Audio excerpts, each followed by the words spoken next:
very important to remove all remaining life forms from the nooks and crannies under your bike. Get all the mud out. Start with a rinse. It's really quite simple, actually. Clean as much of it as you can. See, there's mud caked on the front. I'm not worried about the mud caked on the front. It's really the mud around the drain bolt that's really important. But try to get it as clean as you can. Maybe get under here and just see if you can get that mud off the front of the motor.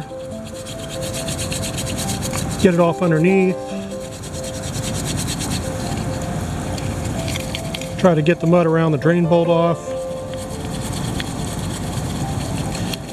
Doing this all by feel because I don't want to get wet. Clean around your filter a little bit. Make sure you get around the filter. Get that all clean.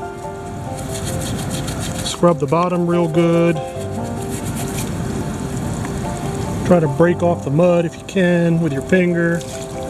Wet finger usually works pretty good. Get all that off. Feel around your drain bolt. Make sure that that's pretty clean. That's on the other side. I'm doing that by feel. I'm feeling for dirt. I can still feel quite a bit there. So is this job a perfect job? No, it's not. Will it get the job done? Oh, absolutely.